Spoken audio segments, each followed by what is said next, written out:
ওকে, আসসালামু আলাইকুম। আচ্ছা, আমাকে নিশ্চয়ই শুনতে পাচ্ছ তুমি?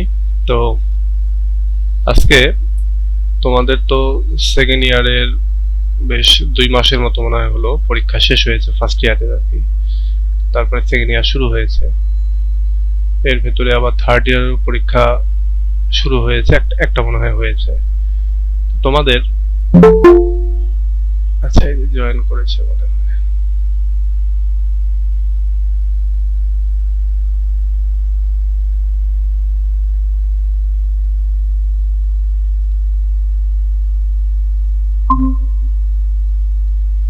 ওকে, নিশ্চয়ই শুনতে পাচ্ছ? আচ্ছা, তো এর ভেতরে তোমাদের যেহেতু ক্লাস এর মধ্যে শুরু হয়েছে কিনা জানি না, তবে আমরা এখান থেকে শুরু করি। আর আরেকটা জিনিস, আমাদের এখানে তোমরা কেবল 2 জন এই গ্রুপে জয়েন করেছো, তবে ইনশাল্লাহ সময়ের ইয়েতে আরো অনেকে জয়েন করবে। গত বছরে আমার এই ফেসবুক অ্যাকাউন্টটা হ্যাক হয়ে গিয়েছিল। হ্যাক হয়ে যাওয়ার পরে আমি পড়ানো বন্ধ করে রেখেছিলাম। তো সেই সময়টাতে আমার ফেসবুকের রিচ কমে যায়, যার জন্যই। তাছাড়া আগে দেখা যাচ্ছে যে একটা করে ব্যাচে প্রথম দিনেই 50-60 জন জয়েন থাকতো, এবং দেখা যায় যে 100 জন 120 জন এরকম করে একটা ব্যাচে হতো। থার্ড ইয়ারের ব্যাচে 500 জন 600 জনও হতো। তো এবার যেমন ফোর্থ ইয়ারের একটা ব্যাচ ওটা পড়াচ্ছি, শুরু করেছি এই মাসেই, ডিসেম্বরে শুরু করেছি। তো ওইটাতে প্রায় 15-16 জন হয়েছে। আবার এই যে তোমাদেরটা শুরু করলাম। আর এই যে তোমাদের ক্লাসের পরেই ফোর্থ ইয়ারের ক্লাস আছে। আর থার্ড ইয়ারের ব্যাচ এখনো শুরু করিনি, এটা ঘোষণা দিব হয়তো আজকালের মধ্যে, 10-15 তারিখ থেকে হয়তো শুরু করব। এইভাবে আবার সবকিছু স্টার্ট করতেছি। আর তোমাদেরকে এই বলে আশ্বস্ত করতে চাই যে তোমরা যদি এখানে রেগুলার থাকো, রেগুলার ক্লাসগুলো করো, বা যেই হোম অ্যাক্টিভিটি গুলো দেবো সেগুলো যদি করো, ইনশাল্লাহ ভালো রেজাল্ট করবে তোমরা। আহ, মানে অনেকে হয়তো বা জানো বা জেনেছো বিভিন্ন জায়গায়, তবে আমি আরেকটু ক্লিয়ার করি। আমাদের একটা ইউটিউব চ্যানেল আছে, ক্লাউড স্কুল প্রো। তো ওই ইউটিউব চ্যানেলে গেলে তোমরা পাবে আমাদের অসংখ্য ভিডিও আছে, তোমাদের সেকেন্ড ইয়ারের অনেক ভিডিও আছে। তো ওইখান থেকে তোমরা জানতে পারবে আমাদের সম্পর্কে বা আমাদের ভিডিওগুলো সম্পর্কে। এরপরে যে কোনো সাজেশনের জন্য এই যে আমাদের এই ওয়েবসাইটে যাবা। আমি আমি এই ওয়েবসাইট থেকেই এই যে এখানে এই জায়গায় গেলে আমাদের সাজেশন গুলো পাবো। আমি এখনো first year second year suggestion দেইনি। এর কারণ হচ্ছে যে এই কোশ্চেন গুলো আমার কাছে নাই। তোমাদের যদি কারো কাছে ফার্স্ট ইয়ারের কোশ্চেন গুলো থাকে তোমাদের পরীক্ষার, একটু দেওয়ার চেষ্টা করো। আর আমি দেখি থার্ড ইয়ারের ব্যাচ শুরু হলেই ওদের থেকে আবার সেকেন্ড ইয়ারের কোশ্চেন গুলো নিয়ে তোমাদের সাজেশন গুলো করে ফেলবো। যেমন অলরেডি এই যে ফোর্থ ইয়ারের থার্ড ইয়ার গুলো আছে, তারা এই যে পরীক্ষা দিচ্ছে, ফোর্থ ইয়ারের গুলো ফোর্থ ইয়ারের স্টুডেন্টরা এখন পাচ্ছে। আমি এই সাজেশন গুলো করতেছি, মাস্টার্স এগুলো করে ফেলবো সামনে। তো এভাবে এখানে আমাদের cloudskillpro.com/সাজেশন, এখানে সাজেশন গুলো পেয়ে যাবা। আবার ধরো এখান থেকে আরো জানতে পারবা যে আমরা কেমন পড়াই, কিভাবে কি। এখানে আমাদের অতীতের স্টুডেন্টদের অনেক এখানে ইয়া আছে আর কি, তোমরা এখান থেকেও জানতে পারবা। তো যাই হোক, এগুলো তোমরা জেনে নিও। এখন কথা হলো তোমাদের সেকেন্ড ইয়ারের সিলেবাস বা সেকেন্ড ইয়ারের পরীক্ষা টরীক্ষা কবে, সেই বিষয়ে কথা বলি। দেখো, তোমাদের সেকেন্ড ইয়ারের পরীক্ষা হবে আগামী, মানে আগামী বলতে এই 26 সালের অক্টোবর নভেম্বরে। 26 সালের অক্টোবর নভেম্বরে। এবং এইখানে তোমাদের সাবজেক্টও তো অনেকগুলো আছে, প্রায় 5টা, মানে 5টা ইংলিশ আর কি। আহ, 1 2 3 4টা ইংলিশ আছে, 4টা ইংলিশ। আর এইদিকে আছে 2টা বাংলা। তো আমি যেটা করে থাকি, এই বাংলাগুলো পড়াই না আমি, তবে এবার থেকে পড়াইতে হবে, পড়াবো আর কি, তোমাদের থেকে পড়াবো। আর আগে আমরা যেটা করব যে ইংলিশগুলো আমরা একটা পর্যায়ে নিয়ে আসবো, নিয়ে আসার পরেই আমরা বাংলাগুলো তখন পড়বো সাজেশন দেওয়ার প্রেক্ষিতে আর কি। বাংলাগুলোর আসলে অত বিস্তারিত আলোচনা করার কিছু নেই, এগুলো শুধু প্রশ্ন পড়লেই হবে। আমাদেরকে আলোচনা করতে হবে এগুলো, যে রোমান্টিক পোয়েট্রি, তারপরে ইন্ট্রোডাকশন টু ড্রামা। তোমরা ড্রামা তো এর আগে পড়োনি, ইন্ট্রোডাকশন টু পোয়েট্রি, প্রোজ এই দুটো পড়েছো। বাট ইন্ট্রোডাকশন টু ড্রামা মানে নাটক, এটা পড়ো নাই, এটা পড়তে হবে। হিস্ট্রি অফ ইংলিশ লিটারেচার, এইটা পড়তে হবে, এটা বেশ কঠিন। এবং এই একটা সাবজেক্ট এমন সাবজেক্ট যেটা তোমার ফার্স্ট ইয়ার, মানে এই সেকেন্ড ইয়ার থেকে third year fourth year masters এমনকি চাকরির পরীক্ষাগুলো তো লাগবে। তো এইটা আমাদেরকে খুব ভালো করে পড়তে হবে। আর এরপরে অ্যাডভান্স রিডিং রাইটিং আছে। অ্যাডভান্স রিডিং রাইটিংটা তোমরা ফার্স্ট ইয়ারে যে রিডিং স্কিল রাইটিং স্কিল পড়েছো এই দুইটারই কম্বিনেশন। ধরো রিডিং স্কিলে 50, রাইটিং স্কিলের 50, এই দুইটা মিলে হচ্ছে advance reading and writing. So আগের বার যেরকমটা তোমরা হয়তো বা সহজ লেগেছে, এটাও সহজ, বা আগের বার যদি কঠিনও লাগে তো এবার সহজ লাগবে, কারণ এখন তোমরা একটু ম্যাচিউর হয়েছো, সেজন্য অনার্সের সাবজেক্টের সাথে তোমাদের পরিচিতি এসে গেছে সেজন্য। তো আমরা এইভাবে মানে পড়ার চেষ্টা করব ধারাবাহিকভাবে, যাতে করে আমাদের ভালো আমরা জানতে পারি। আর শুরুতেই আমরা এই কঠিনটা দিয়ে শুরু করব। কঠিনটা দিয়ে কেন শুরু করতেছি? হিস্ট্রি অফ ইংলিশ লিটারেচার দিয়ে। কারণ এই হিস্ট্রি অফ ইংলিশ লিটারেচারের কিছু বৈশিষ্ট্য থাকে, মানে এক একটা এজের বৈশিষ্ট্য, আমি ডিটেলস আলোচনা করব একটু পরেই। তো ওই এজের যে কবিতাগুলি, ওই সময়ের যে কবিতাগুলি, যে ড্রামা, যে রাইটিং, সেই যুগের বৈশিষ্ট্যগুলো ওই ড্রামা বা কবিতার ভেতরে বা প্রোজের ভেতরে থাকে। তো আমরা যদি আগে এটা পড়ে ফেলতে পারি, মানে এটার প্রশ্ন পড়বো পরে, এমনিতেই হয়তো দেখা যাচ্ছে যে 15-20 দিন 1 মাস আমাদেরকে এটা পড়তে হবে, পড়লে আমরা এরপরে ডিটেইলটা জানতে পারবো এগুলো সম্পর্কে, এবং তখন আমরা এগুলো সহজে বুঝতে পারবো। যেটা হয় যে সাধারণত এটা কঠিন লাগে, কারণ আমরা অনেক সময় এই হিস্ট্রি অফ ইংলিশ লিটারেচারটা আগে পড়ি না, যার জন্য আমাদের এগুলো বুঝতে একটু কষ্ট হয়, বাট এটা পড়লে আমাদের এগুলো বুঝতে সহজ হয়ে যাবে। আচ্ছা, এই বিষয়। আর আরেকটা জিনিস হচ্ছে যে ফার্স্ট ইয়ারে যা করেছো এই বছরটার প্রথম 3-4 মাসের মধ্যে ফ্রি হ্যান্ড রাইটিংটা কভার করে ফেলতে হবে। মানে যে যতটা পারো ফ্রি হ্যান্ড রাইটিংটা শিখে ফেলতে হবে। হ্যাঁ, এটা হবে তোমরা যখন থার্ড ইয়ারে উঠবা, দেখবো একটা হঠাৎ করে একটা ম্যাচুরিটি চলে আসছে। তোমরা এগুলো একটু পড়াশোনার মধ্যে থাকলে দেখবো যে অটোমেটিক ফ্রি হ্যান্ড রাইটিং লিখতে পারতেছো। আমি যেমন প্রায়ই বলে থাকি যে অনার্স লাইফের 18 বছর বয়স হচ্ছে এই থার্ড ইয়ার। তো থার্ড ইয়ারে উঠলে ওটা হবে, এখন 18 বছরের নিচে আছে মনে করো, মানে এটা একটা অ্যানালজি দিলাম, উপমা দিলাম। তো ফার্স্ট ইয়ারে যেটা হয় যে একটু ভয় ভয় লাগে, অনেক কিছু জানি না, সাবজেক্ট সম্পর্কে আইডিয়া থাকে না, ওয়ার্ড মিনিং কম জানা থাকে, বা গ্রামাটিক্যাল ভুল টুল হয়ে থাকে, এই জন্য ফার্স্ট ইয়ারটা কঠিন লাগে, বেশ কঠিন লাগে। সেকেন্ড ইয়ারে এসে তখন এই যে হঠাৎ করে হিস্ট্রি অফ ইংলিশ লিটারেচার, তারপর ড্রামা, তারপর পোয়েট্রি গুলাও দেখবা, আগে যেমন একটা করে পোয়েট্রি পড়েছে, আর এখন এক একটা রাইটারের 2টা 3টা 4টা করে কবিতা পড়তে হবে। তো তখন এগুলো একটু কঠিন লাগবে, তবে কয়েক মাস গেলেই এগুলো আবার মানে ধাতস্থ হয়ে যাবে বা ইজি লাগবে। তো এই জন্য শুরুতে যদি এটা কখনো কঠিনও লাগে তো হতাশ হওয়ার কিছু নাই। এটা আমরা ইনশাল্লাহ চেষ্টা করব যাতে এটাকে খুব সহজ করে ফেলতে পারি আর কি। তাহলে দেখবে যে এটা মজা লাগতেছে পড়তে। আচ্ছা, এখন বলো যে সেকেন্ড ইয়ার রিলেটেড, আমি যেটা বললাম যে তোমাদের পরীক্ষাটা হবে সামনে অক্টোবর নভেম্বরে, সো এইদিকে টেনশনের কিছু নাই, এর ভেতরে শেষ হয়ে যায়। আর সাজেশন নোট, অর্থাৎ হ্যান্ড নোট, সাজেশন, তারপর লেকচার শিট, এই সবই আমি দেবো। তো এই ব্যাপারেও তোমাদের কোনো টেনশন নাই। আমি এখানে পড়াবো হচ্ছে আর ডিটেইলস, লেকচার শিটের ভেতরে যেগুলো থাকবে সেগুলো ডিটেইল থাকবে। একই সঙ্গে কিছু কিছু কবিতা আছে, বড় যে কবিতাগুলো হয়তো আমি লাইন বাই লাইন পড়াবো না, কিন্তু সেই ভিডিওগুলোর আমি আবার ভিডিও লিঙ্ক দিয়ে দেবো। সেই কবিতাগুলোর যেগুলো যে আমার ইউটিউব চ্যানেলে আছে, ওগুলো আমি তোমাদেরকে দিয়ে দেবো, তোমরা ওগুলো লাইন বাই লাইন যদি দরকার হয় দেখে নিতে পারবা। আর নোট, সাজেশন থেকে শুরু করে লেকচার শিট সবই আমি দিয়ে দেবো, তো এই দিক দিয়েও তোমাদের টেনশনটা নাই। আর বইয়ের ক্ষেত্রে আমি বলবো, তোমাদের যারা বই কিনেছো, আর যারা কিনো নাই তাদেরকে বলবো যে এই বইগুলো তোমরা তোমাদের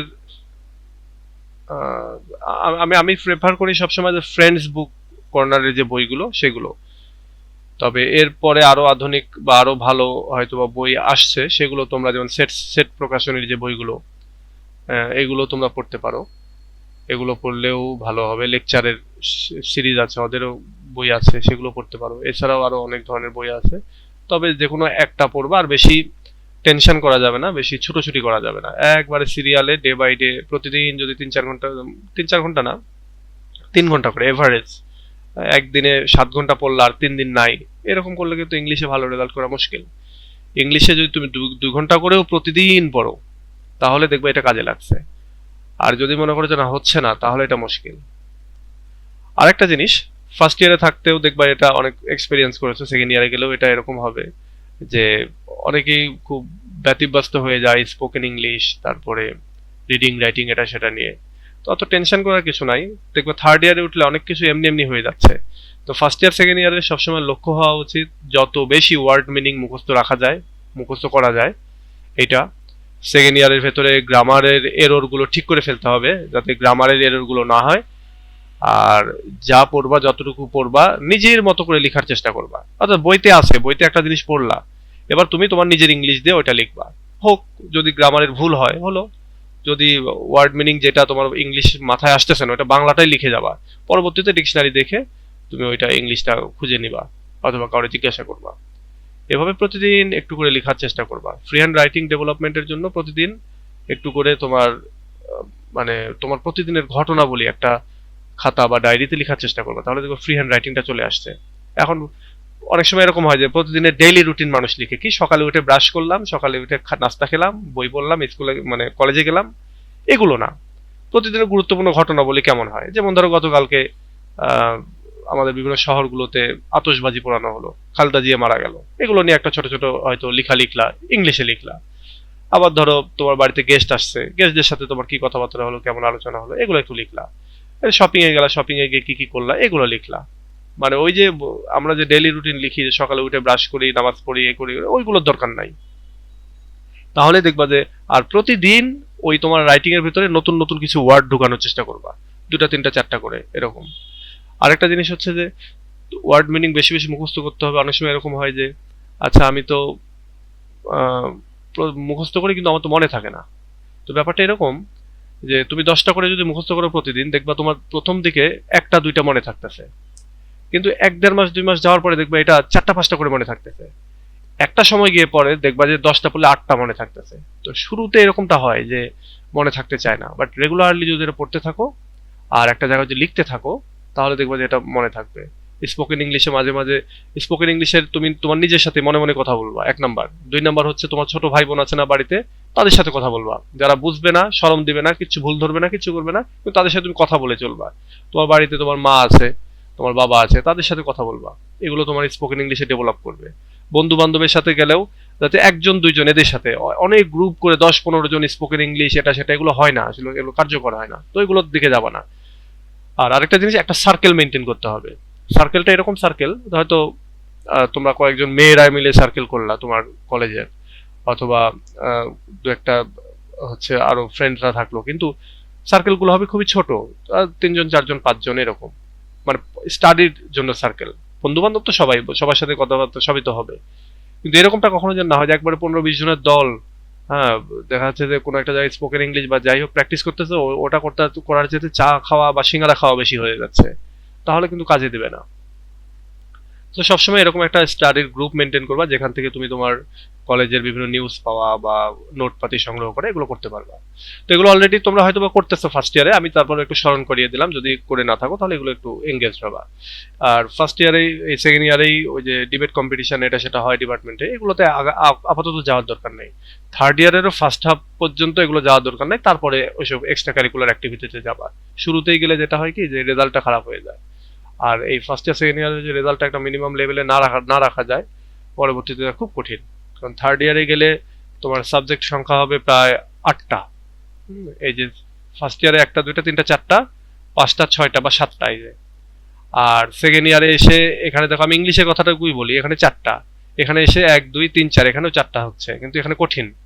থার্ড ইয়ারে এসে দেখার কোনো বাংলা নাই, 1 2 3 4 5 6 7 8টা। ফোর্থ ইয়ারে গিয়ে আবার 10টা, এখানে আছে 9টা, আর একটা আছে ভাইভা। তো এই জন্য রেজাল্ট যা ভালো করার ফার্স্ট ইয়ার সেকেন্ড ইয়ারে করতে হয়। ফার্স্ট ইয়ারে কেমন হয়েছে জানি না পরীক্ষা তোমাদের, তবে চেষ্টা করো সেকেন্ড ইয়ারের ভেতরে যাতে এই জিনিসগুলো হয়ে থাকে, মানে ক্লিয়ার হয়ে থাকে। আর সব সময় মাথার ভেতরে রাখবা স্পোকেন, মানে ফ্রি হ্যান্ড রাইটিং, কারণ সব সময় মুখস্থ করে আগাইতে পারবা না। যেমন থার্ড ইয়ারে উঠলেই দেখবা যার মুখস্থ থাকতেছে না। তো এই জন্য সব সময় নতুন নতুন ওয়ার্ড মুখস্থ করবা, আর হচ্ছে ফ্রি হ্যান্ড রাইটিং চেষ্টা করবা, প্লাস হচ্ছে তোমার সেন্টেন্স প্যাটার্ন গুলো ঠিকঠাক, সিম্পল সেন্টেন্স, একটু কমপ্লেক্স, একটু কম্পাউন্ড, এইভাবে ব্যবহার করার চেষ্টা করবা। তাহলে দেখবা যে এগুলো হয়ে যাচ্ছে। ওকে, সো ঠিক আছে, শুরুর দিকে আমি একটু বক বক করলাম। আমি তোমাদের এখন কোনো কোশ্চেন থাকলে আমাকে করতে পারো ইমিডিয়েট। আর তাছাড়া আমরা চলে যাব হচ্ছে, আমি যেটা বললাম যে শুরুতে আমরা হিস্ট্রি নিয়ে একটু আলোচনা করব, তারপরে আমরা নাটক টাটক বা অন্যান্য যা কিছু আছে সেগুলো পড়বো। তোমাদের এই যাবৎ কোনো কোশ্চেন আসছে কিনা, জানার কিছু আছে কিনা, আমাকে জিজ্ঞাসা করতে পারো। আসসালামু আলাইকুম স্যার। ওয়ালাইকুম সালাম।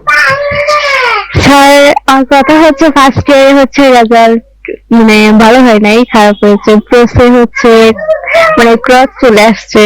এক্সামটা হচ্ছে এক্সাম হলেই একটু সমস্যা হয়েছিল তার জন্য। তো এখন হচ্ছে ওটা থেকে আবার সেকেন্ড ইয়ারে মানে কিভাবে ভালো করা যায় ওই জন্যই। হ্যাঁ, সেকেন্ড ইয়ারে ওই যে যেগুলো বললাম এটা, আর আমাদের ক্লাসটা কন্টিনিউ করো। আবার ফার্স্ট ইয়ার আবার যখন পরীক্ষা হবে তখন ওইটাতে আবার যখন পরীক্ষা দিবা তখন নোটপাতি আমার কাছে আছে, তোমরা চাইলে নিতে পারবা তখন। ঠিক আছে স্যার। আর হচ্ছে স্যার, আপনি যেহেতু English history of English literature দিয়ে শুরু করতে যাচ্ছেন, আমি হচ্ছে কলেজে ক্লাস করেছিলাম। তো সেখানে স্যার হচ্ছে কিছু পড়াচ্ছে না, শুধু প্রশ্ন আঁকে দিচ্ছে, মুখস্থ করাচ্ছে। তো এই নিয়মটা হচ্ছে আমি মেনে নিতে পারছি না। তবে যখন বলছিলাম তখন স্যার একটু মানে লাভ বিহেভ করছিল। না, স্যাররা ওরকমই করে ডিপার্টমেন্টের। আমাদের আসলে এটা হয় কি যে ন্যাশনাল ইউনিভার্সিটিতে কোয়ালিটি টিচার পাওয়া মুশকিল। বেশিরভাগ টিচাররা পড়ানোর প্রসেসটাই জানে না। হয়তো দেখা যাচ্ছে তোমার ডিপার্টমেন্টে দেখবা যদি বড় কলেজ হয় হয়তো 12, 13, 14, 15 জন টিচার থাকে, দেখবা 2-3 জনের ক্লাস ভালো লাগতেছে, বাকি কারো ক্লাস ভালো লাগবে না। জি স্যার, এরকমই হচ্ছে। হ্যাঁ, এক দুজনের ক্লাস ভালো লাগে আর বাকিদের ক্লাস ভালো হয় না, এরকমই। হ্যাঁ। তো এই জন্য আমরা আমাদের মতো করে সুন্দর করে ইয়ে করবো, দেখবা ভালো লাগবে তোমাদের। কারণ আমরা যে প্রসেস সাথে ধরো আমরা যখন পড়েছি তখন আমরা যেভাবে রেজাল্ট করেছি, আবার আমি 17 সাল থেকে পড়াই। তো সেদিক থেকে আমি আর যারা আমার কাছে পড়েছে সবারই মানে ভালোই বলেছে অনেকেই। আবার বাংলাদেশের ভেতরে আমি প্রথম কিন্তু এইভাবে লাইভ ক্লাস করানো শুরু করেছিলাম 17 সালে। তারপরে ইউটিউব চ্যানেলে দেখবা বাংলাদেশের মধ্যে এই ইংলিশ মানে লিটারেচার রিলেটেড ইউটিউব চ্যানেল আমারটাই সবচেয়ে বড়। এত সাবস্ক্রাইবারের কারণ নাই। আবার তোমরা যাদেরকে চেনো, তোমরা যাদেরকে চেনো আহ, বাংলাদেশের ভেতরে এই গ্রুপ বা এটা সেটা সবাই কোনো না কোনো ভাবে আমার স্টুডেন্ট। হ্যাঁ, তো এখানেও হচ্ছে তোমরা তাদের থেকেও জানতে পারবা। আবার তারাও এখন পড়ায়, তোমরা প্রয়োজন হলে সেদিকেও তাদের কাছেও অনেক সাজেশন পাবা বা বিভিন্নভাবে তাদের সাথে আলোচনা করতে পারো। তো সমস্যা নাই, আমরা পড়তে থাকি, দেখবা ইনশাল্লাহ ভালো কিছু করতে পারবো। আর আফরিন, তোমার কোনো কোশ্চেন আছে কিনা? না স্যার, আপাতত কোশ্চেন নিয়ে আপনি শুরু করুন। আচ্ছা, ঠিক আছে। তাহলে চলো আমরা শুরু করি। আমরা প্রথমে হিস্ট্রি দিয়ে শুরু করি।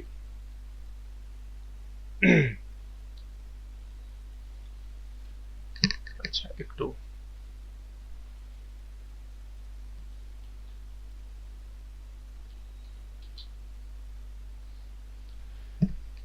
দেখো, এইটা আমি একটা ইয়ে দেখাই যে ইংলিশে ইংলিশ লিটারেচার যেটা আমরা এখন পড়তেছি, এটা শুরু হয় কবে থেকে আর আজ অবধি।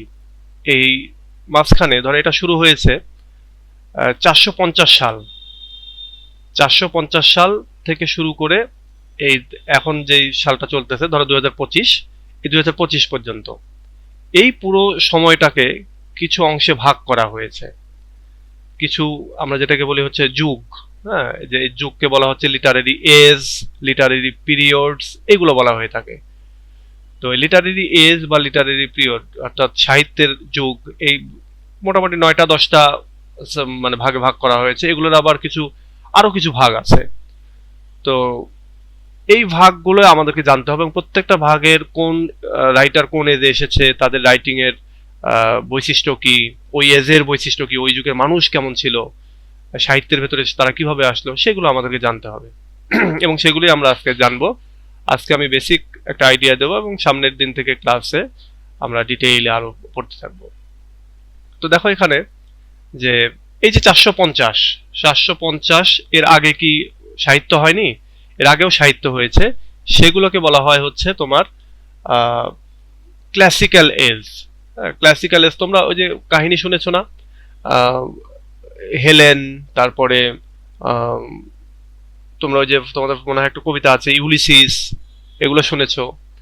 তারপরে তোমরা আহ, ওই যে ট্রয়ের যুদ্ধ, এগুলো শুনেছো না? এগুলো হচ্ছে ক্লাসিক্যাল এজের রাইটিং। ওটা তোমরা থার্ড ইয়ারে উঠলে পাবা, ফোর্থ ইয়ারে গেলে পাবা। কিন্তু এই হচ্ছে যখন থেকে ইংলিশটা শুরু হলো আর কি, তখনকার ওই রাইটিং গুলো ছিল হচ্ছে ল্যাটিন ইংলিশ। তারপরে মানে ল্যাটিন ল্যাটিন ইংলিশ না, তো ল্যাটিন মানে যেটা ইটালির তখনকার সেই যুগের ভাষাকে বলা হচ্ছে, ইটালির একটা অঞ্চল ছিল, সেই অঞ্চলের ভাষা ছিল হচ্ছে ল্যাটিন, এবং সেই ভাষাটাই পরবর্তীতে ল্যাটিন ভাষা হিসেবে, কারণ ওই সময়টাতে ওই মানে ভাষায় লেখা হতো। আবার প্রাচীন গ্রিক যে ল্যাঙ্গুয়েজ, গ্রিস, বর্তমানে যে গ্রিস, সেই গ্রিক ল্যাঙ্গুয়েজে লেখা হতো। তো ওই জন্য ওই রাইটিং গুলো আলাদা। কিন্তু ইংলিশ যেটা শুরু হলো ভালোভাবে লেখালেখি, এটা শুরু হলো এই 450 সাল থেকে। তার আগের কিছু রাইটিং আছে, বাট ওইগুলো এর ভেতরেই ধরে নেওয়া হয়েছে, বা যেটাকে বলা হচ্ছে ওল্ড ইংলিশ। তো আজকে তোমরা একটা জিনিস এখানে খেয়াল করবা, তোমরা এই ক্লাস শেষে এই cloudschoolpro.com/history এটা লিখলেও এই পেজটা পেয়ে যাবা, এখান থেকেও তোমরা পাবা। আর তারপরে আমি একটু দেখাই, এখানে তোমাদেরকে একটু দেখিয়ে দিই যে সাহিত্যের যে যুগ, সেই যুগটাকে মোটামুটি 8টা-9টা ভাগে ভাগ করা হয়। তার প্রথম ভাগ যেটা, সেটা হচ্ছে ওল্ড ইংলিশ অথবা অ্যাংলো স্যাক্সন লিটারেচার। সাহিত্যের শুরুতেই যে ভাগটা আসে, ইংলিশ লিটারেচারের যে ভাগ বা যে যুগ, সেটা হচ্ছে ওল্ড ইংলিশ বলা হয়, অথবা এটার আরেকটা নাম হচ্ছে অ্যাংলো স্যাক্সন লিটারেচার, যেটা 450 থেকে 1066 সাল পর্যন্ত। এটা ব্যাপারটা হচ্ছে অনেকটা এরকম যে তোমার ওই এই ডেট গুলো একটু আগে পরে হয়ে থাকে, কখনো দেখা যাচ্ছে কোথাও দেখবে যে 1050, কোথাও দেখবে যে আরেকটু বেশি। তো এটা নিয়ে তোমার অত বেশি ইয়ে হওয়ার দরকার নেই, কারণ এখানে কম বেশি হতে পারে। তো এটা নিয়ে টেনশন করার কিছু নেই, কিন্তু মোটামুটি এগুলোই হচ্ছে তোমার সঠিক, যে old English or Anglo Saxon literature, এটা হচ্ছে প্রথম যে যুগ, সেটা হচ্ছে 450 থেকে 1066। এর পরের ভাগে আসি, দেখো পরের ভাগটা হচ্ছে, এটাকে বলা হচ্ছে পরের যে যুগ আর কি, আমি ভাগ বলতেছি, ভাগ না, এটা হচ্ছে যুগ। পরের যুগটাকে বলা হয় হচ্ছে middle English literature. Middle English literature এই যুগটা 1066, দেখো এখানে 1066 শেষ হয়েছে, তো এটা 1066 থেকে 1500 এই সালটাকে বলা হচ্ছে। তাহলে এইটা হচ্ছে ওল্ড ইংলিশ বা অ্যাংলো স্যাক্সন লিটারেচার, এটা 450 থেকে 1066। এরপর এটা হচ্ছে মিডল ইংলিশ লিটারেচার, যেটা 1066 থেকে 1500। এরপরে আসো, এই যে এই অংশটা এটার ভেতরেরই একটা অংশ, হ্যাঁ, তো এটা আমি পরে আসতেছি, কিন্তু আমরা যখন পড়তে যাব তখন কিন্তু এটাকে আমাদের প্রধান হিসেবে ধরে নিতে হবে। এবার আসলে এটা 1500। এবার এখান থেকে এখানে আসো, যে মিডল ইংলিশ লিটারেচারের পরে আসতেছে English renaissance. English renaissance Bangla, ওই যে আমরা পড়তাম না রেনেসা যুগ, ফররুক আহমেদ, রেনেসার কবি, আমরা বাংলায় পড়তাম, ঠিক এইটা হচ্ছে ইংলিশ রেনেসান্স বা রেনেসা, ইংলিশ রেনেসা। তো এইটা হচ্ছে 1500 থেকে 1660 সাল পর্যন্ত। খেয়াল করো, এখানে 1500 পর্যন্ত মিডল ইংলিশ, এরপরে আসতেছে 1500 থেকে 1660 সাল পর্যন্ত, এটা ইংলিশ রেনেসা। এরপরে আসতেছে 1660 থেকে 1798, এই যুগটাকে বলা হচ্ছে নিও ক্লাসিক্যাল এজ। নিও ক্লাসিক্যাল, এই নিও মানে নতুন, নিউ, হ্যাঁ, নিউ এর আগের ভার্সন এটা নিও। তো নিউ ক্লাসিক্যাল এজ মানে এর আগে আরেকটা ক্লাসিক্যাল এজ আছে, সেই এজটা কোনটা? ওই যে বললাম যে এই যে 450 যখন শুরু হলো, এই 450-এর আগের যে এজ, যে সময়টাতে ধরো প্লেটো, অ্যারিস্টটল, আলেকজান্ডার, তারপরে সক্রেটিস, তারপরে হোমার, এসকাইলাস, তারপরে সফোক্লিস, এরা লিখতো ওই সময়টাতে। এবং সেই যুগটাকে বলা হয় ক্লাসিক্যাল এজ, মানে বেস্ট।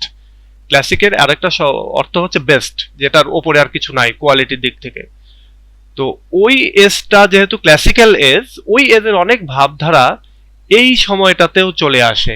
এই সময়ের রাইটারদের ভেতরেও তারা ওই যুগটাকে ফলো করেছে, যার জন্য এটাকে বলা হচ্ছে নিও ক্লাসিক্যাল এজ বা নতুন classical age.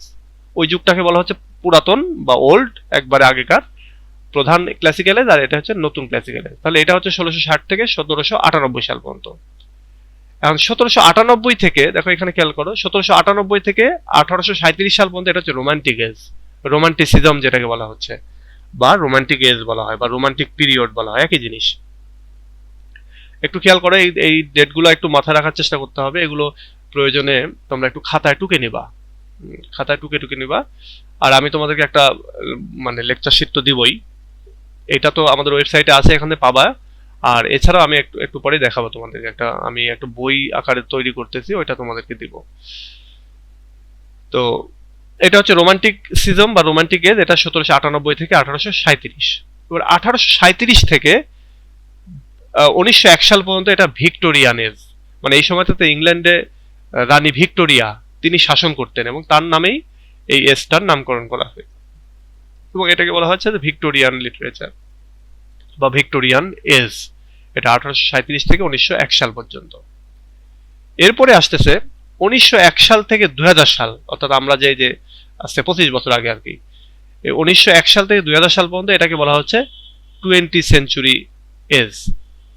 20th century age এটাকে বলা হচ্ছে 1901 সাল থেকে 2000 সাল পর্যন্ত। এরপর আসো 2000 সাল থেকে এই যে এরপরে মানে আমরা এটুকুই মনে রাখি, এর ভেতর আরো ভাগ আছে, মডার্নিজম, পোস্ট মডার্নিজম, এগুলো আমরা এবার জানবো। তাহলে আমি আবার একটু তোমাদেরকে বলি, ধরো 450-এর আগে যেটা সেটা হচ্ছে ক্লাসিক্যাল এজ। আমরা ওইটাকে ক্লাসিক্যাল এজ না বলে আমরা এখানে বলি ওল্ড ইংলিশ। তো ওল্ড ইংলিশটা শুরু হলো কবে থেকে? 450 থেকে 1066। এরপরে মিডিল ইংলিশ এজ 1066 থেকে 1500। এরপরে আসো ইংলিশ রেনেসা 1500 থেকে 1660। এরপরে আসো নিও ক্লাসিক্যাল এজ 1660 থেকে 1798। এরপরে আসো 1798 থেকে 1837 সাল পর্যন্ত রোমান্টিসিজম বা রোমান্টিক এজ। এরপরে আসো 1837 থেকে 1901 সাল পর্যন্ত ভিক্টোরিয়ান লিটারেচার বা ভিক্টোরিয়ান এজ। এরপরে আসো 20th সেঞ্চুরি, এটা 1901 থেকে 2000 সাল পর্যন্ত। এবার 2000 সালের পরবর্তীতে কি এই যা আমরা এখানে পাবো। তাহলে এই গেল মোটামুটি হচ্ছে আমাদের এই সময়টা আর কি। এখন এখানে বুঝতে তোমাদের সমস্যা হলে একটু বইলো আমারে, মানে যখনই প্রশ্ন মনে আসবে তখনই জিজ্ঞাসা করবা, তাহলে এটা ওই ক্লাসটাও ইন্টারেক্টিভ হবে, লাইভ ক্লাসের মজাটা এখানেই, সাথে সাথে কোশ্চেন করে নইলে ভুলে যাবা। যখনই যে প্রশ্ন আসবে সাথে সাথে মাইক অন করে জিজ্ঞাসা করবা। এবার আসো একটু খেয়াল করো, এই এজ গুলোর ভেতরে আবার কিছু সাব এজ আছে। ধরো 450 থেকে 1066, এই যে মোটামুটি 500 বছর। এই 500 বছরের মধ্যে দেখো একটা এজ আছে, যে এজটাকে বলা হচ্ছে আচ্ছা না এটা না, মানে 450 থেকে 1066 এরপরে একটা এজ আছে, ছোট্ট এজ, সেটাকে বলা হচ্ছে অ্যাংলো নরম্যান পিরিয়ড। সেটা হচ্ছে 1066 থেকে 1350 সাল পর্যন্ত। একটু খেয়াল করো, 1066 মানে এই এজের পরে 1066 থেকে 1350 সাল পর্যন্ত। এই সময় তো নরমান নামে একটা জাতি ছিল, ওরা ইংল্যান্ডকে দখল করে নিয়েছিল এবং সেই সময়টাকে বলা হয় হচ্ছে এই অ্যাংলো নরম্যান পিরিয়ড বা অ্যাংলো নরম্যান এজ। এই সময়টা তোমরা এই লেখাগুলো তোমাদের নিজেদের মতো করে ডিজাইন করে একটু সুন্দর করে লিখে, খাতায় লিখে, ওই হচ্ছে তোমরা তোমাদের হয়তো ওয়ালে বা রিডিং টেবিলে এমন একটা জায়গায় লাগিয়ে রাখবা যাতে এগুলো তোমাদের দিনের মধ্যে বারবার দেখে তোমাদের চোখে পড়ে। একটা সময় দেখবে এগুলো এজ মুখস্থ হয়ে গেছে, এবং এটা মুখস্থ হয়ই। হ্যাঁ, শুরুর দিকে মনে না থাকলে টেনশন করার কিছু নাই, খুব বেশি এজ থাকে না, এই মতো 15-16টা এজ থাকবে, এটা মুখস্থ হয়ে যায়। তাহলে এই গেল হচ্ছে অ্যাংলো নরম্যান পিরিয়ড, এটা হচ্ছে 66 থেকে 1350 সাল। এবার খেয়াল করো, এই 66 থেকে 1350, আবার এখানে বলতেছে এটা 66 থেকে 1500, তাই না? মানে এই এজ গুলো একটু এলোমেলো মনে হবে, তবে এইভাবেই পড়তে হবে। হ্যাঁ, মানে তখন তো আর এত সুন্দর করে লিখে লিখে রাখতো না কেউ, এগুলো পরবর্তীতে ধরো তোমার এইভাবে খুঁজে খুঁজে বের করা হয়েছে, তো এই জন্য একটু এলোমেলো। তো এই 1350 এটা হচ্ছে মোটামুটি তোমার এই এজ। এবার আসে এই 1066 থেকে 1500 সাল, এর ভেতর আরো কয়েকটা এজ আছে। প্রথম এজটা হচ্ছে 1350 থেকে 1400 সাল, এর মাঝখানে একটা এজ আছে, যে এজটাকে বলা হচ্ছে ডার্ক এজ। মানে ওই সময়টাতে তেমন কোনো রাইটিং লিখা হয়নি, লেখালেখি হয়নি গো, ওই সময় রাইটিং তেমন পাওয়া যায় না, এই জন্য ওই সময়টাকে বলা হয় তোমার ডার্ক এজ, তো বা ব্যারেন এজ। এটা আমরা আরো ডিটেল যখন পড়বো তখন জানবো। এই দেখো আমি তোমাদেরকে এখানে একটা বইয়ের কথা বলতেছি, এই যে এটাতে আমি ডিটেইল সব জানাবো, দেখাবো। তো তোমাদের টেনশনের কিছু না, এখন একটু এলোমেলো মনে হলেও এটা যখন আমরা পড়বো সামনের ক্লাস থেকে, তখন এটা আমরা আরো ডিটেইলে সবকিছু পেয়ে যাব। এখানে সুন্দর করে সব দেয়া আছে, কোন এজ, কেন সেই এজকে ওই নামে ডাকা হচ্ছে, এগুলো সব ডিটেইল পাবা। ওই এজের ঘটনা, ওই এজের ইতিহাস, এগুলো সব আমাদেরকে জানতে হবে। এগুলো সব জিনিস মনে থাকবে না, আমি আবার বলছি সব মনে থাকবে না, কিন্তু এভাবে জেনে থাকলে আমরা যখন কবিতা পড়তে যাব তখন দেখবা যে ইজি হচ্ছে। তাহলে আমরা কি দেখলাম যে চসারিয়ান এজ, এইটা চসারিয়ান এজ কেন বলা হচ্ছে, কারণ একটা ওই সময় কবি ছিল, তার নাম ছিল হচ্ছে জেফ্রি চসার। জেফ্রি চসার নামে একটা এজ কবি ছিল, সেই কবির নাম অনুসারে এটাকে বলা হচ্ছে চসারিয়ান এজ, 1350 থেকে 1400 সাল। এবার আসো এর ভেতর আরেকটা এজ আছে, সেটা হচ্ছে 1400 সাল থেকে 1550 সাল পর্যন্ত। 1400 থেকে 1550 সাল পর্যন্ত এর ব্যাপ্তি। বলা হচ্ছে এখানে 1500 সাল আর এখানে 1550 কেন, তাই না? তো কোনো এজ তো কোথাও একবারে মানে এমন না যে দেয়াল দিয়ে আটকে দেওয়া হয়েছে, ওপারে যেতেই পারবে না, ব্যাপারটা এরকম না। তো এই দেখা যাচ্ছে যে এই এজটা ওই সময়তে চলে গেছে। এটাকে বলা হচ্ছে রিভাইভাল অফ লার্নিং, মানে অতীতের যে হচ্ছে ইয়ে ছিল, তোমার লেখালেখি ছিল, সেগুলো আবার নতুন করে জাগরণ ঘটে এই সময়টাতে। এটা আমরা যখন পড়বো তখন আরো ডিটেলসে জানবো। শুধু এখানে ডেটটা জেনে রাখো যে রিভাইভাল অফ লার্নিং বলা হয় এই 1400 থেকে 1550 সালগুলোটাকে। এগুলো তোমরা হচ্ছে খাতায় সুন্দর করে লিখবা গুছিয়ে। এরপরে আসো ইংলিশ রেনেসান্স। ইংলিশ রেনেসান্স যেটা, এটা হচ্ছে প্রধান এজ 1500 থেকে 1660। এর ভেতরে আবার কয়েকটা এজ ছিল। প্রথম যে এজটা সেটা হচ্ছে এলিজাবেথান পিরিয়ড।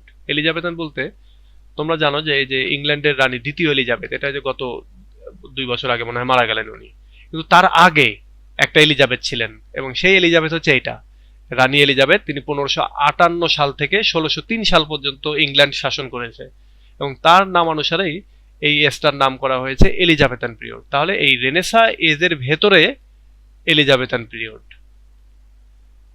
এরপরে এর ভেতরে আরেকটা এজ আছে, সেটা হচ্ছে যে জ্যাকোবিয়ান পিরিয়ড। মানে একটা কিং ছিলেন জ্যাকব, তার নাম অনুসারে এটা নামকরণ করা হয়েছে। 1603 থেকে 1625 সাল পর্যন্ত তিনি ইংল্যান্ড শাসন করেছেন, সুতরাং তার নাম অনুসারে এখানে নামকরণ করা হয়েছে জ্যাকোবিয়ান পিরিয়ড বা জ্যাকবের এজ, জ্যাকোবিয়ান এজ। এরপরে মানে রেনেসা এজের শেষের দিকের যে সময়টা, সেটাকে বলা হচ্ছে লেট রেনেসান্স। লেট রেনেসান্স বলা হচ্ছে, এটা 1625 থেকে 1660, 1625 থেকে 1660, এটাকে বলা হচ্ছে লেট রেনেসান্স। এবং এগুলো সবই কিন্তু ইংল্যান্ডের যুগ। হ্যাঁ, এগুলো আমরা যেহেতু ইংলিশ লিটারেচার নিয়ে পড়তেছি, আমরা বাংলাদেশি কোনো কিছু কিন্তু এখানে নাই, এখানে সব ইংল্যান্ড কেন্দ্রিক। মানে মাথায় রাখবা যে ইংল্যান্ডের ইতিহাস পড়তেছো, এখানে যত ঘটনা আমরা পাবো সব ইংল্যান্ড, স্পেন, জার্মানি, নরওয়ে টরওয়ে, মানে ইউরোপের ওই অঞ্চলটার কথা সব বলা হচ্ছে। এরপরে আসা হচ্ছে পিউরিটান এজ। হ্যাঁ, পিউরিটান হচ্ছে ওদের একটা ধর্মতত্ত্ব, সেটা হচ্ছে যে তোমার প্রোটেস্ট্যান্ট, ক্যাথলিক এবং পিউরিটান। তো এই পিউরিটান এজ, এই পিউরিটানদের উত্থান ঘটে হচ্ছে 1620 থেকে 1660 এর ভেতরে। তো এটাকেও একটা এজ হিসেবে ধরা হয়। তাহলে এই এজের আন্ডারে আমাদের এই আরো 4টা অতিরিক্ত এজ, এবং সেগুলোর টাইমও এখানে দেওয়া আছে। তো তোমরা হচ্ছে এইগুলো এটার একটা আন্ডারে হয়তো এই কয়েকটা ছোটগুলো লিখে ফেললাম, খাতায় লিখবা এটা। মানে এটা তোমাদের হোমওয়ার্ক দিয়ে রাখলাম, শুধু এজ গুলোর নামগুলো লিখবা, মানে মুখস্থ করতে হবে না, খালি লিখবা তাহলেই হবে। আর এটা আমি এর লিঙ্ক তোমাদের গ্রুপে দিয়ে দেবো, তোমরা এখান থেকে ঢুকে এটা কালেক্ট করে নিয়ে নিবা। এবার আসো নিও ক্লাসিক্যাল এজ। নিও ক্লাসিক্যাল এজের ভেতরে আরো কয়েকটা এজ আছে। প্রথম এজটার নাম হচ্ছে এই একটা এজকেই আবার বলা হয় 18th সেঞ্চুরি এজ। মানে এই এজটাকে আবার 18th সেঞ্চুরি এজও বলা হয়, এটা টাইম দেয়া নাই, 18th সেঞ্চুরি। এই এজটাকে আবার বলা হয় রেস্টোরেশন এজ। হ্যাঁ, রেস্টোরেশন অর্থাৎ আগের একটা শাসনকে আবার পুনরায় প্রতিস্থাপন করা হয়েছিল এই সময়টাতে, যার জন্য বলা হয় রেস্টোরেশন, রিস্টোর করা, পুনঃস্থাপিত করা। তো সেটারই নাম হচ্ছে রেস্টোরেশন। রিস্টোরেশন এই এজটার হচ্ছে ব্যাপ্তি 1660 থেকে 1700 সাল, এই সময়টা। এরপরে আসে অগাস্টান এজ। অগাস্টান এজ এটা 1700 থেকে 1750, অগাস্টান এজ। এরপরে আসে এজ অফ জনসন বা সেন্সিবিলিটি, এটা হচ্ছে 1750 থেকে 1798। এজ অফ জনসন মানে জনসন নামে একজন রাইটার। এই জনসনের অনেক কীর্তি আছে, যেমন ধরো ওই যে আমরা যে ডিকশনারি পড়ি না, এই ডিকশনারি সর্বপ্রথম কিন্তু ইনি লিখেছেন বা তৈরি করেছেন, জনসন। তো এই এজ অফ জনসন বা এই এজটাকে আবার সেন্সিবিলিটির এজও বলা হয়, এবং এটা 1750 থেকে 1798 সাল।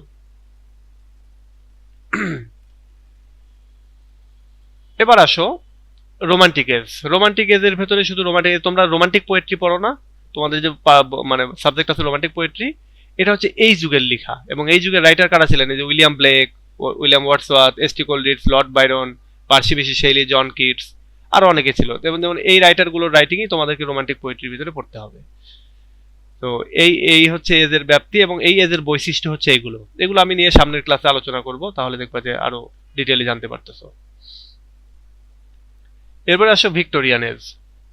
ভিক্টোরিয়ান এজের হচ্ছে এই হচ্ছে রাইটার, এত এত রাইটার ছিল এই যুগে, ব্যাপক ইয়ে হয়েছে আর কি। বা ভিক্টোরিয়ান এজে বলতে পারো যে শিল্প বিপ্লব থেকে শুরু করে অনেক কিছু ঘটেছে, যার জন্য এই সময়টাতে ব্যাপক মানে সায়েন্টিফিক ডিসকভারি থেকে শুরু করে তারপরে ইকোনমিক বা ইন্ডাস্ট্রিয়ালাইজেশন মানে সবকিছু এই সময়টাতে ঘটেছে। তো এটা অনেক সমৃদ্ধ একটা সময়। এরপরে আসো, মানে এই এজের ভেতরে আর কোনো এজ নাই, এটা একটাই এজ, সিঙ্গেল এজ আর কি। এরপরে আসো 20th সেঞ্চুরি, যেটা 1901 সাল থেকে 2000 সাল পর্যন্ত, এমনকি আজ অবধি চলতেছে। এখানে 2000 সাল পর্যন্ত মার্ক করা আছে, বাট এটা এখন পর্যন্ত চলতেছেই। তো এই যে এখন পর্যন্ত চলতেছে 1901 সাল থেকে, এর ভেতরে কি কি আছে?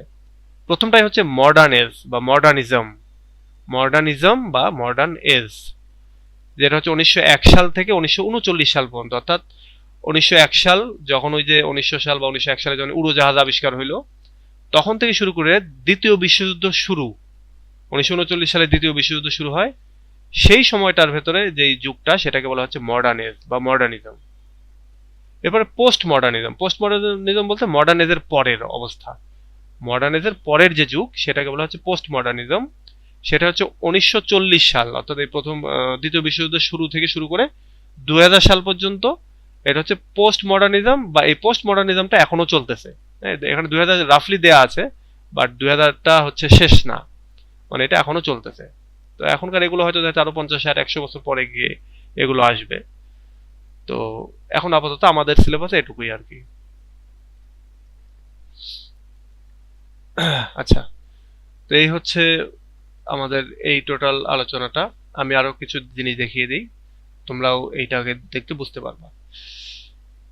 আমি তোমাদেরকে এই এজের ফিচারগুলো সম্পর্কে একটু ধারণা দেই। যেমন ধরো ওল্ড ইংলিশ বা অ্যাংলো স্যাক্সন পিরিয়ড, এখানে অনেকগুলো ফিচার দেওয়া আছে। সব ফিচার তোমাদেরকে পড়তে হবে না, এগুলো হয়তো ইম্পর্টেন্ট যেগুলো সেগুলো আমি পড়াবো, বা আমরা যখন প্রশ্ন পড়বো তখন সেগুলো এখানে পড়তে হবে। আবার যদি এইটার এই হিস্ট্রি অফ ইংলিশ লিটারেচারে যদি সাজেশন দেখো, একটু ভয় লাগবে, কারণ এখানে প্রায় 20-22টা করে প্রশ্ন পড়তে হয়। তবে এগুলো একটু সুন্দর করে পড়লে এগুলো ইজি লাগবে। আমি ওগুলো ওইভাবেই নোট করে দেবো যা তোমাদের ইজি লাগে। এই যে ধরো এখানে 17টা কোশ্চেন দিয়েছি, এই 17টাই এনাফ না। এরপরে এই দেখো পার্ট বি এর এতগুলো পড়তে হবে, খালি পার্ট বি এর এতগুলো না, এই যে এত এত শর্ট নোট পড়তে হবে।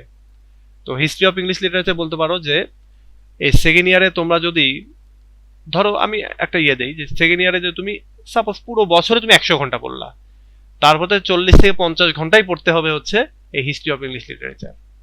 মানে এইটা ক্লিয়ার, মানে তোমার second year clear, third year clear, fourth year clear, masters clear, চাকরি লাইফে হেল্প। তো এই সাবজেক্টটা এত দামি একটা সাবজেক্ট, এত ভালো একটা সাবজেক্ট, এই জন্য আমাদেরকে এটাকে ডিটেইল পড়তে হবে। তবে আমি একবারে একঘেয়েমি লাগিয়ে ফেলবো ব্যাপারটা এরকম না। এখানে আমরা বেসিকটা আলোচনা করার পরে আমরা চলে যাবে হচ্ছে ওই রোমান্টিক পোয়েট্রিতে। রোমান্টিক পোয়েট্রি যখন পড়বো তখন দেখবো মজা পাচ্ছ। আর এইটা একটু রুক্ষ, তবে এটা আগে জানতে হবে। ওকে, এবার দেখো আমরা এখানে যদি দেখি যে এই এজের বৈশিষ্ট্যগুলো কি কি। একটা এজের বৈশিষ্ট্য মানে ওই এজের ঘটনাবলী। এক নাম্বার, একটা এজের বৈশিষ্ট্য মানে ওই এজের ঘটনাবলী, এটা হচ্ছে একটা, ওই এজে কি কি ঘটলো। তারপরে 2 নাম্বার হচ্ছে ওই এজের মানুষ কেমন ছিল, তাদের সাইকোলজি কেমন ছিল, তাদের বিশ্বাস, তাদের ধর্ম, এগুলো কেমন ছিল, সেটা হচ্ছে ওই এজের ফিচার। 3 নাম্বার হচ্ছে ওই এজের রাইটাররা লিখতে গিয়ে কোন কোন বিষয়কে প্রাধান্য দিত, সেটা হচ্ছে ওই এজের ফিচার। এবার চলো দেখি। দেখো ওই এজের ফিচারটা হচ্ছে যে ওল্ড ইংলিশ বা অ্যাংলো স্যাক্সন যে লিটারেচার, এই এজের বৈশিষ্ট্য হচ্ছে ওই এজে যে রাইটাররা লিখতেন, সেই রাইটারদের মধ্যে যেমন এখানে ধরো আমরা কয়েকটা রাইটার পাবো বিখ্যাত, যেমন কিং আলফ্রেড নামে একজন রাইটার আছে, বিউলফ মানে একটা রাইটার আছে, বা বিউলফ, এটা রাইটিং এর নামও হচ্ছে বিউলফ, কিন্তু রাইটার নাম পাওয়া যায় না, কিন্তু তার নাম অনুসারেই এই রাইটিংটার নাম করা হয়েছে বিউলফ। তাহলে কিং আলফ্রেড নামে একজন রাইটার, বিউলফ নামে একজন রাইটার, তারপরে ভেনারেবল বেডে নামে একজন রাইটার, এরপর রয়েছে ক্যাডম্যান নামে আরেকটা রাইটার। এই রাইটারগুলোর রাইটিং হচ্ছে দ্য অ্যাংলো স্যাক্সন ক্রনিকেল, মানে এটা একটা ইতিহাস বই, সেটা যে কিং আলফ্রেডের অ্যাংলো স্যাক্সন ক্রনিকেল। বিউলফ লিখেছেন এই বিউলফ নিজেই। ওয়ান্ডারার, তারপরে দ্য ওয়াইফস ল্যামেন্ট, তারপরে উলফ, মানে এটা একটা রাইটিং এর নাম, তারপরে হিস্টোরিয়া, ইক্লেসটিকা, মানে এই যে রাইটিং, এগুলো রাইটিং এর নাম আর কি, তখনকার শব্দ। তো এগুলো সব হচ্ছে তোমার রাইটিং এর নাম। এখন এই রাইটিং গুলো ইতিহাসবিদরা বিশ্লেষণ করেছেন, এই রাইটারদের জীবনী বিশ্লেষণ করেছেন, বিশ্লেষণ করে তারা যে বৈশিষ্ট্যগুলো পেয়েছেন সেগুলো হচ্ছে ওই সময়ের গল্পগুলো, তোমার গল্পগুলোর যে সাবজেক্ট সেগুলো থাকতো হচ্ছে স্টোরিজ অফ ব্যাটেল, অর্থাৎ যুদ্ধ বিগ্রহের ঘটনা থাকতো। তাহলে এই যুদ্ধ বিগ্রহের ঘটনা ওই যুগের রাইটিং এর একটা বৈশিষ্ট্য। হিরোইক পোয়েট্রি, তাদের ওই সময় যারা যুদ্ধ বিগ্রহ করতো, হিরো থাকতো, তাদের ব্যাপারে লেখালেখি হতো। তাহলে ওই ওই পোয়েট্রিগুলোকে বলা হচ্ছে হিরোইক পোয়েট্রি। তাহলে ওই যুগের রাইটাররা বা মানুষরা কি করতো, হিরোদের জীবনী বা হিরোদের কর্মকাণ্ড তারা পড়তে পছন্দ করতো। তাহলে এটা হচ্ছে হিরোইক। তারপরে ক্রিশ্চিয়ান ভ্যারাইটি, ওই সময়টাতে ধর্মের ক্ষেত্রে খ্রিস্টানদের ভেতরে ভ্যারাইটি ছিল, বৈচিত্র্যতা ছিল। যেমন এখন আমরা যেমন হিন্দুদের ভেতরে অনেক ভ্যারাইটি দেখি, হিন্দু ধর্মের ভেতরে, তারপর আমাদের ইসলাম ধর্মের ভেতরে অনেক ভ্যারাইটি থাকে না, শিয়া সুন্নি, তারপরে আরো কত কি ভ্যারাইটি আছে। তো এরকম ক্রিশ্চিয়ানদের ভেতরে এরকম ভ্যারাইটি ছিল ওই যুগে। সেলিব্রেশন অফ ওয়ারিয়র, ওই সময়ের যে বীর যোদ্ধা যারা যুদ্ধ করে জিতে আসতো তাদেরকে নিয়ে খুব ব্যাপক উদযাপন হতো। তো এটাই হচ্ছে ওই যুগের বৈশিষ্ট্য রাইটিং এর। রেভেন্স, ওই যুগের রাইটিং এর ভেতরে প্রতিশোধ নিত, প্রতিশোধ নেওয়ার ঘটনা থাকতো। ফেথ, তারা ভাগ্যের মানে ভাগ্যে বিশ্বাসী বা ভাগ্যের ব্যাপারে অনেক কিছু থাকতো। ফেম, খ্যাতি, খ্যাতির বিষয় থাকতো তাদের রাইটিং এর সাবজেক্ট। ক্রিশ্চিয়ানিটি, তাদের ধর্ম, সে ধর্মের বিষয়গুলো থাকতো। দ্য অ্যাডভেঞ্চারার অ্যান্ড কনকুইরার, অর্থাৎ অভিযাত্রী এবং বিজেতা, যারা জয় করে আসতো, নতুন কিছু আবিষ্কার করে আসতো, তাদের ঘটনাবলী থাকতো। অ্যালিটারেশন থাকতো। অ্যালিটারেশন বলতে তাদের রাইটিং এর বৈশিষ্ট্য, এটা রাইটিং করতে এবং একই শব্দ বা একই সেন্টেন্স বারবার উল্লেখ করা, বা একটা শব্দের একটা সেন্টেন্সের ভিতরে একটা সেম সাউন্ড বারবার আসতেছে বারবার আসতেছে, এটাকে বলা হচ্ছে অ্যালিটারেশন। এটা তোমরা অলরেডি পড়েছো হয়তো, বা আমরা যখন পড়বো আরো সামনে আগাবো তখন এটা আমরা আলোচনা করবো। তারপরে এলিজিয়াক রিলিজিয়াস রাইটিং, মানে এলিজিয়াক বলতে দুঃখের, ধর্ম এবং সেখানে দুঃখের কাহিনী। তারপরে ক্রনিকেলস, ইতিহাস থাকতো। এপিক, মহাকাব্য থাকতো। তারপরে এই যে বিউলফ, এটা নিজে একটা মহাকাব্য। তারপরে এই যে লাভ পোয়েম, তাদের পোয়েমের ভেতরে ভালোবাসা থাকতো। রিডল, ধাঁধা থাকতো। ফেবলস, ফেবলস বলতে ওই যে আমরা সব এসবের গল্প পড়ি না, ওই যে শেয়াল কাক এদের গল্প টল্প পড়ি, নৈতিক গল্প। তো এই এই গল্পগুলোকে বলা হচ্ছে ফেবলস। তারপরে থাকতো হচ্ছে ম্যাজিক এবং মেডিকেল টেক্সট। ওই সময়টাতে ম্যাজিক এবং মেডিকেল হচ্ছে এই যে সব হচ্ছে কবিরাজি যে চিকিৎসাগুলো, এগুলো নিয়ে তারা অনেক সময় ওই সময় লিখতো। অ্যানালস মানে কাহিনী, বিভিন্ন রকমের কল্প কাহিনী থাকতো। প্রোজ বাই অ্যানোনিমাস, ছদ্মবেশে তারা গদ্য লিখলো, কারণ ওই সময়টাতে কবিতাই বেশি লেখা হতো, কিন্তু ওই সময়টাতেও প্রোজ লেখা হয়েছে, কিন্তু সেগুলো ছদ্মবেশে, অ্যানোনিমাসলি। কেনিংস, কেনিংস এর মিনিং আমি ভুলে গেছি, সম্ভবত হচ্ছে এই ধাঁধা টাইপের এরকমই কিছু কাহিনী আর কি। কেনিং এর মানে হচ্ছে কাহিনী। ওরাল স্টোরি, ওরাল স্টোরি বলতে ওই সময়টাতে স্টোরিগুলো মৌখিকভাবে মুখে মুখে এগুলো চলতো, কারণ তখনও মানুষ এত ভালোভাবে লিখতে পারতো না। তো অনেক গল্প আছে যেগুলো আগের মুখে মুখে চলে আসতেছিল, এই সময়টাতে এসে মানুষ লেখা শুরু করেছিল। অনেক আগে থেকে চলে আসতেছে, এবার তারা লেখা শুরু করেছে এরকম। তারপরে গুড ভার্সাস ইভিল, ভালো মন্দের যে দ্বন্দ্ব, এগুলো ওই সময়ের কাহিনী হতো। তারপরে দ্য পাওয়ার অফ আন্ডারডগ, অর্থাৎ সাধারণ মানুষের যে ক্ষমতা, সেটা হতো তাদের রাইটিং এর বৈশিষ্ট্য। ব্রেভারি, সাহসিকতা। তারপরে the service of the higher power, মানে রুলার বা কিংদের যে সার্ভিস সেটা। তারপর separation of man from his comrades in death, মৃত্যুর মাধ্যমে একটা যোদ্ধা, একটা নেতা, সে যে তার সঙ্গী সাথীদের থেকে আলাদা হয়ে যাচ্ছে, এটাও তাদের রাইটিং এর একটা ঘটনা বা বৈশিষ্ট্য বা subject. Desire for brags or boast, অর্থাৎ আমি এমন একটা কাজ করব যেটা নিয়ে আমি গর্ববোধ করব, এই যে একটা ইচ্ছা, সেই ইচ্ছাটা থাকতো তাদের রাইটিং এর ভিতরে। কনকুয়েস্ট অ্যান্ড অ্যাচিভমেন্ট, অর্থাৎ অর্জন এবং কোনো কিছু জয় করা, এগুলো থাকতো। স্টোরিজ অফ ডিয়ারিং অ্যাডভেঞ্চার, দুঃসাহসিক অভিযান, সেটা থাকতো। এথনিক ব্যাকগ্রাউন্ড, তাদের রাইটিং এর ভেতরে উপজাতিদের যে বিভিন্ন ঘটনাবলী, ব্যাকগ্রাউন্ড, জীবনাচরণ, এগুলো থাকতো। হিমস অ্যান্ড সারমন, তাদের ধর্মীয় যে বিভিন্ন রকমের আমরা যেটা বলে থাকি না যে গজল, তারপরে হাম, নাত, নাসিদ, এই টাইপের রাইটিংকে বলা হয় হেমস অ্যান্ড সারমনস, এগুলো থাকতো। তারপরে এই যে এটা একটা তোমার ল্যাটিন ওয়ার্ডস, হ্যাঁ, তো এটার মানে হচ্ছে দ্য ফিলিং অফ লস। এই ফিলিং অফ লস, কাউকে হারিয়ে ফেলা, সেটা প্রেমিক প্রেমিকা হতে পারে, নেতাকে হারিয়ে ফেলা, কিংকে হারিয়ে ফেলা, এইগুলো নিয়ে তারা কবিতা লিখতো। জার্মানিক ল্যাঙ্গুয়েজ, সে সময়ের ভাষার ভেতরে তাদের ইংলিশের ভেতরে জার্মানের ভাষার প্রাধান্য ছিল। জার্মানিক বলতে জার্মান ল্যাঙ্গুয়েজ। ন্যাশনাল এপিক, জাতীয় মহাকাব্য, জাতীয় বিষয় নিয়ে মহাকাব্য হতো। অনার অ্যান্ড থিমস, মানে হরর থিমস, অন্যান্য তো হরর থিমস হতো, ভৌতিক যে থিম সেগুলো থাকতো। তো এগুলো হচ্ছে ওই যুগের রাইটিং এর বৈশিষ্ট্য। মানে এখানে অনেকগুলো, এত কিছু না, এখানে কিছু গুরুত্বপূর্ণ আছে যেগুলো আমরা যখন প্রশ্ন পড়বো তখন সেখানে আমি দেখিয়ে দেবো। কিন্তু এগুলো থাকতো তাদের রাইটিং, এবং এগুলোই হচ্ছে তাদের রাইটিং এর বৈশিষ্ট্য। তো এটা দেখালাম ওল্ড ইংলিশ থেকে। আবার তোমাদেরকে দেখাই একটু আমাদের পরিচিত, যেটা হচ্ছে রোমান্টিক পিরিয়ড, সেটা দিয়ে। এই যে এটা রোমান্টিক যুগের বৈশিষ্ট্য কি। রোমান্টিক যুগে লিখেছেন উইলিয়াম ব্লেক, তারপরে যেটা এবার তোমরা প্রশ্ন পাবা, তার উইলিয়াম ওয়ার্ডসওয়ার্থের কবিতাটা তোমরা পড়েছো, তারপরে এস টি কোলরিজের পড়োনি, কিন্তু এটা এবার পড়বা। লর্ড বাইরন পড়োনি, পড়বা। শেলির কবিতা পড়েছো অলরেডি, জন কিটসের কবিতা পড়েছো। তো এদের কবিতাগুলোর ভেতরে যে বৈশিষ্ট্যগুলো থাকে সেটা হচ্ছে হাই ইমাজিনেশন, খুবই খুবই উঁচু লেভেলের ইমাজিনেশন। তুমি দেখো নি ওই যে উইলিয়াম ওয়ার্ডসওয়ার্থের তোমরা টু ড্যাফোডিলস, না ড্যাফোডিল যে কবিতাটা পড়েছো, I wonder lonely as a cloud, দেখো না ড্যাফোডিল ফুল তার সাথে নাচানাচি করতেছে, কোন লেভেলের ইমাজিনেশন হতে পারে এটা, তাই না? তো এটা একটা হাই ইমাজিনেশন। তারপরে লাভ ফর নেচার, তারা নেচারের প্রতি ভালোবাসা ছিল। ওই যে টু ড্যাফোডিল, তারপরে ড্যাফোডিল, ফার্ন হিল, এই যে কবিতাগুলো পড়েছো এগুলোর ভিতরে নেচার নিয়ে কথাবার্তা আছে। তারপর সিম্বলিজম, তারা অনেক সিম্বল ব্যবহার করতো, প্রতীক ব্যবহার করতো। মেডিটেশন অফ হিউম্যান সোল, তারা মানুষের হৃদয় নিয়ে ধ্যান করতো বা লিখতো, সাইকোলজি থাকতো।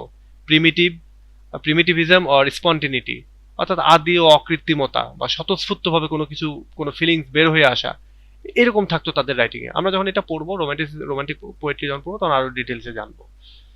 তারপরে interest of the remote or love of the past, তারা অতীতের যে ভালোবাসা, অনেক দূরবর্তী যে জায়গা, সেগুলো নিয়ে। তোমরা যে টু অটাম কবিতা পড়েছো না, টু অটামের ভেতর দেখো ওই যে একটা মেয়ে, আহ, হচ্ছে মেয়ের বর্ণনা দেওয়া আছে। তারপরে অতীত, অনেক দূরের যে কাহিনী, অনেক দূরের কোনো রিমোট প্লেস, জায়গা, সেগুলোর উল্লেখ তাদের কবিতার ভেতরে থাকে। সিম্পলিসিটি ইন এক্সপ্রেশন, তারা খুব সাধারণ ল্যাঙ্গুয়েজ দিয়ে তাদের এক্সপ্রেশন গুলো করে। রিভলিউশনারি জেল, যেমন উইলিয়াম ইয়ার, পাশাপাশি শেলির কবিতার ভেতরে তোমরা এই বিদ্রোহের যে আগ্রহ, বিদ্রোহ করার, সেটা পাবা। ইন্ডিভিজুয়ালিজম, মানে ব্যক্তি মানুষকে নিয়ে লেখালেখি করা, কোনো একটা পার্টিকুলার অবজেক্ট, কোনো একটা জিনিস নিয়ে লেখালেখি করা, এটা হচ্ছে ইন্ডিভিজুয়ালিজম। সুপার ন্যাচারালিজম, তোমরা এইবারে যে এস টি কোলরিজের রাইটিং এ তোমরা সুপার ন্যাচারালিজম পাবা, মানে ভৌতিক কল্পকাহিনী, সেগুলোকে বলা হচ্ছে সুপার ন্যাচারালিজম। সাবজেক্টিভিটি, অর্থাৎ কবি তার নিজের ব্যাপারে কথা বলতেছে, এটা হচ্ছে সাবজেক্টিভিটি। কবি যখন অন্য কোনো বিষয় নিয়ে কবিতা লিখে তখন এটা অবজেক্টিভ হয়ে যায়, আর যখন নিজের ব্যাপারে কবিতার ভেতরে কথা বলে তখন সেটা হয় সাবজেক্টিভ। তারপর মেডিভালিজম, মানে মধ্যযুগীয় অনেক বিষয় এখানে তারা নিয়ে আসে তাদের কবিতার ভিতরে। লাভ ফর বিউটি, সৌন্দর্যের প্রতি তাদের যে ভালোবাসা, সেটা আমরা এখানে পাবো। এসকাপিজম, দুঃখ কষ্টকে এড়িয়ে চলা এবং ইমাজিনেশনের মধ্যে ডুবে যাওয়া, এটাকে বলা হয় এসকেপিজম। এগুলো আমরা জানবো। এটা হচ্ছে এই রোমান্টিক এজের এই রাইটিং গুলোর মধ্যে আমরা পাবো। তোমরা রোমান্টিক পোয়েট্রি যেটা পড়বা সেগুলোর ভিতরে এই বৈশিষ্ট্যগুলো পাবা। আমি একেবারে খুঁটিয়ে খুঁটিয়ে দেখিয়ে দেখিয়ে তোমাদেরকে বলে দেবো। তো love for freedom and liberty, স্বাধীনতার প্রতি ভালোবাসা। তার প্রিডোমিনেন্স অফ লিরিসিজম, অর্থাৎ লিরিক্যাল যে কবিতা, সুরেলা ছন্দময় যে কবিতা, সেগুলো হচ্ছে তাদের বৈশিষ্ট্য। তোমরা ওই যে যে কবিতাগুলো পড়েছো উইলিয়াম ওয়ার্ডসওয়ার্থের, তারপরে জন কিটসের, তাদের কবিতার ভিতরে, শেলির কবিতার ভিতরে তোমরা লিরিক কবিতা পড়েছো না, সেটাই হচ্ছে এই লিরিসিজম। তো এই হচ্ছে আমরা আজকে একটা বেসিক আলোচনা করলাম এবং তোমাদেরকে একটা হোমওয়ার্ক দিলাম যে এই পেজে গিয়ে তোমরা শুধু এই এজ গুলো, প্রধান প্রধান এজ লিখবা এবং তারপরে এই সাব এজ গুলো লিখবা তার আন্ডারে আর কি।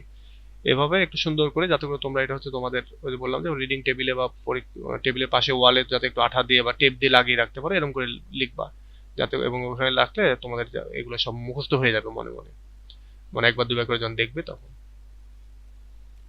আচ্ছা, তো এইটা গেল, আমরা একটা সামগ্রিক আলোচনা করলাম এই হিস্ট্রি অফ ইংলিশ লিটারেচার নিয়ে।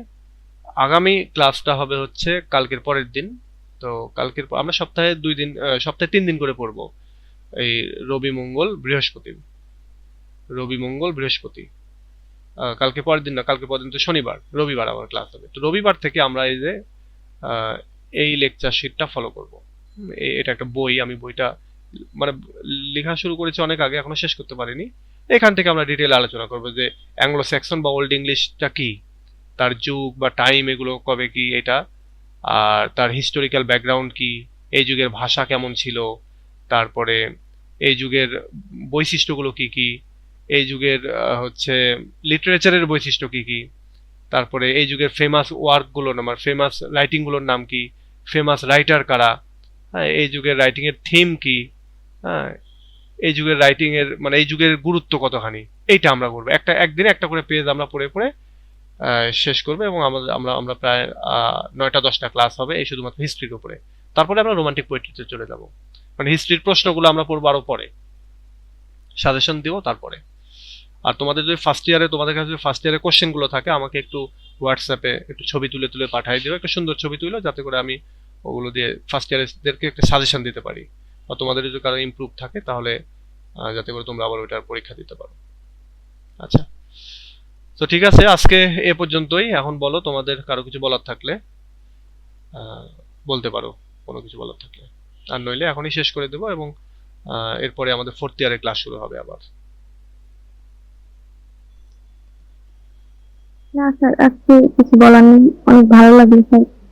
আচ্ছা, থ্যাংক ইউ। আর এইটার ভিডিও রেকর্ড হচ্ছে, হ্যাঁ, এই ভিডিওটা তোমরা আবার হচ্ছে এই যে এই গ্রুপে পেয়ে যাবা। পরবর্তীতে আবার যদি মনে হয় যে আচ্ছা আমার একটা বিষয় আর একটু জানা দরকার, তাহলে এইখানে তোমরা পেয়ে যাবা, আমি এটা দিয়ে দেবো। আর এই যে পেজ থেকে পড়ালাম, এই পেজটাও আমি এখানে দিয়ে দেবো, যাতে করে তোমরা পেয়ে যাও। তবে এই রাত 9টা-10টা বেজে যাবে, কারণ ভিডিওগুলো আমাকে রেন্ডার দিতে সময় লাগে, একটু এডিট করতে হয়, অনেক সময় সাউন্ড বাড়াইতে হয়, সাউন্ড কমাইতে হয়। তো ঠিক আছে, তাহলে ভালো থেকো। আর নেক্সট ক্লাস আবার রবিবার এই 7:30টাতেই হবে। আমরা যখন দিন বড় হবে তখন সময় একটু করে পেছাবো। Okay sir. আচ্ছা, তো ঠিক আছে, তাহলে ভালো থেকো, নেক্সট ক্লাসে কথা হবে। আল্লাহ হাফেজ।